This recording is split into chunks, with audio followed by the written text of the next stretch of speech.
Hello student, welcome to my YouTube channel.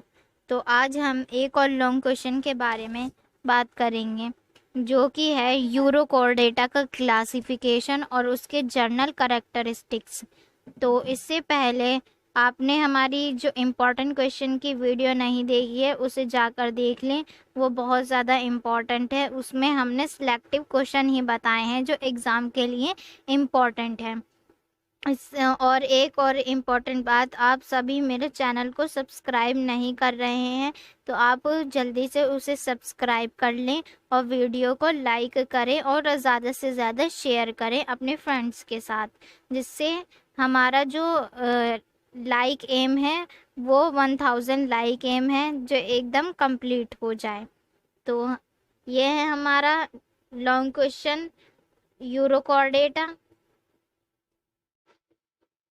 Urochordata ये सब phylum है किसका? कॉर्डेटा का। कॉर्डेटा का सब फाइलम यूरोकॉर्डेटा है, जिसे हम टूनिकेटा भी कहते हैं। यूरोज का मतलब होता है टेल यानी पूंछ, और कॉर्डेटा का मतलब होता है नोटोकॉर्ड। ये इसके नेमिंग है। अब हम इसकी जनरल कैरेक्टरिस्टिक्स देखते हैं।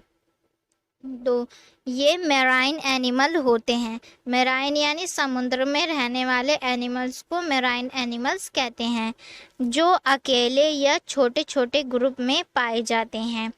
कुछ यूरोकॉर्डेटा एनिमल में एसिडियन टैडपोल लार्वा पाया जाता है।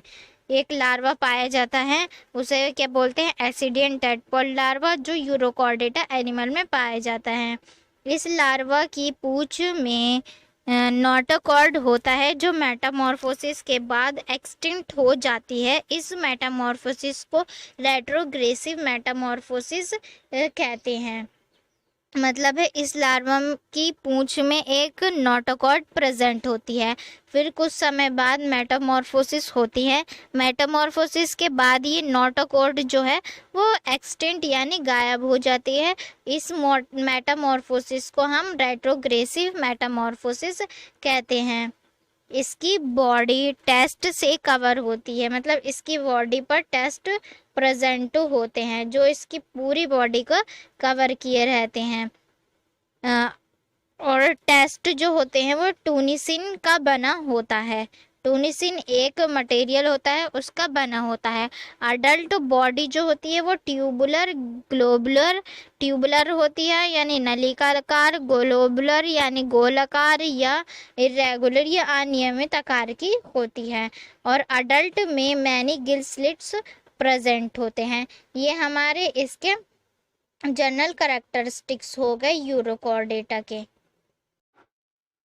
अब इसमें हम एक एग्जाम्पल लिखते हैं। तो इसके एग्जाम्पल है हार्डमानिया, एसिडियन, सेल्पा, ड्यूलोलम।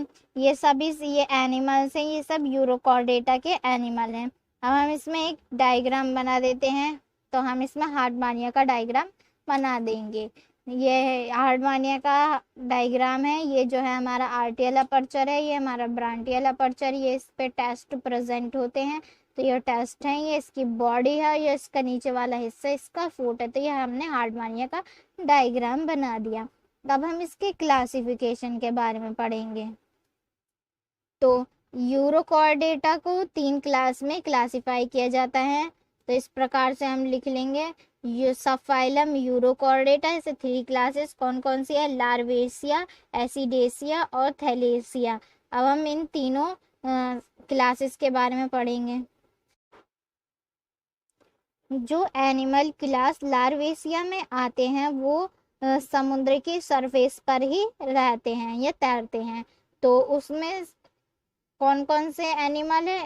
पहला है ओइक्लोप्लूरा, ये जो है वो समुद्र की सरफेस पर ही तैरते हैं, ये लार्वेसी क्लास में आते हैं।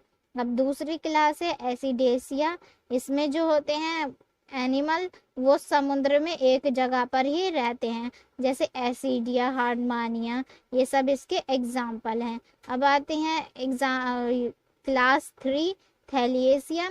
इसमें जो होते हैं एनिमल वो स्वतंत्र रूप से तैरने वाले होते हैं, वो समुद्र में कहीं पर भी तैरते रहते हैं। इसमें एग्जाम्पल है सेल्पा, ड्यूलोलम और पायरोसोमा।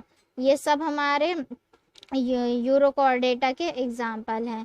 अब ये लॉन्ग क्वेश्चन हमारा कंप्लीट हो गया है। ये यूनिट 3 का क्वेश्चन है जो हमें कमेंट करके बताया है कि किसी ने कि हमें ये क्वेश्चन सेंड करें।